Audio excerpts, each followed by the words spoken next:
All right, so let's talk about a feeling that's, well, it's kind of weird, right?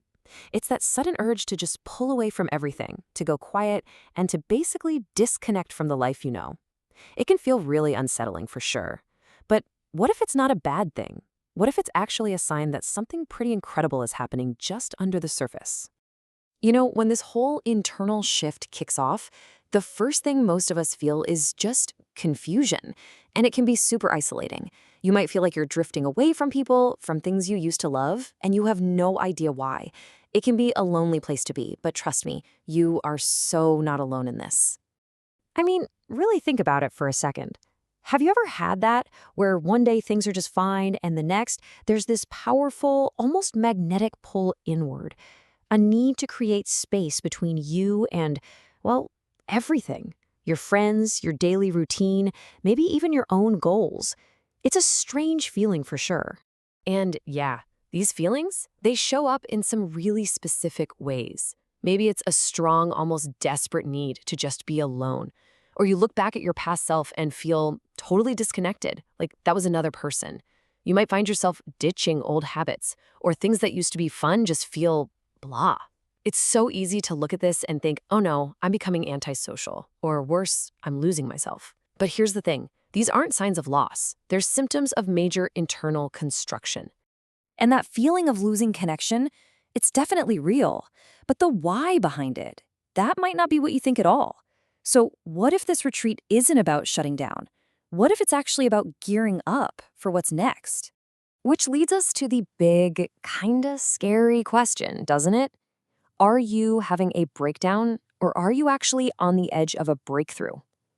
Our brains are just hardwired to fear the unknown. So, of course, our first instinct is to jump to the most negative conclusion. Okay, look at this, because this really gets to the core of it. On one side, you've got that fear talking. This feels like a breakdown. I'm losing who I am. But the reality, it's something way more powerful. This is silent growth. Your brain isn't shutting down, it's just reorganizing. You're not becoming antisocial, you're just in a deep work phase. You aren't losing who you are actively building who you're about to become. And get this, science actually has a name for this whole process. It's called neuroplasticity. And no, this isn't some vague feel-good concept. It's real biology. It's your brain physically changing, literally rewiring itself. Think of it like a massive software update for the next new version of you. So let's peek behind the curtain at this secret project your brain has been working on. It's operating tirelessly behind the scenes, and that need you feel for quiet and solitude, that's just your brain hanging a giant do not disturb sign on the door while it gets to work. So what exactly is neuroplasticity? Well, to put it simply, it's your brain's superpower. See, your brain isn't some fixed, rigid thing.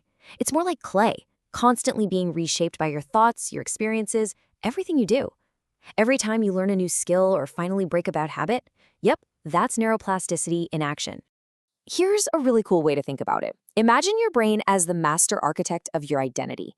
And sometimes a building doesn't just need a fresh coat of paint. Sometimes it needs a complete, down-to-the-studs renovation. And this whole renovation process, it happens in stages. First, your brain surveys the old structure, all the habits and beliefs that got you to this point. Then, it draws up new blueprints. It realizes, hey, this old layout isn't going to work for where we're going. Next comes the quiet construction, and this is when you feel that pull inward, because your brain is busy laying all this new wiring. And finally, it starts to decommission the old parts. That's why old routines suddenly seem boring, or why some friendships might feel distant. It's not you abandoning them, it's just your architect renovating the building. So after all that quiet, behind-the-scenes work, after the construction dust settles, what happens? What's the result? Well, you finally get to meet the person you've been building all along. So the next time you feel that urge to cancel plans and just be with your thoughts, try to reframe it. You're not being antisocial. You're being incredibly productive. Your inner architect is hard at work and just needs a little focus time. You're giving your brain the quiet space it needs to do its most important job. And let's be real, a construction site can look messy. There might be some dust and noise, but it is absolutely not a ruin. It's a place of active, intentional creation. It's a sign that something new and amazing is being built. You're under construction. Let this really sink in for a minute. You are not falling apart. You're just shedding. Like a snake shedding its skin, you have to let go of the old to make room for the new. This isn't about losing yourself. It's about becoming more aligned with who you're really meant to be. And that's really the ultimate takeaway here. You have a choice in how you see this whole experience. You can look at it through the lens of fear or through the lens of exciting transformation. So the next time you feel this way, which question will you ask? The old one, what's wrong with me? Or the new one, who am I becoming? Because that one question, that changes everything.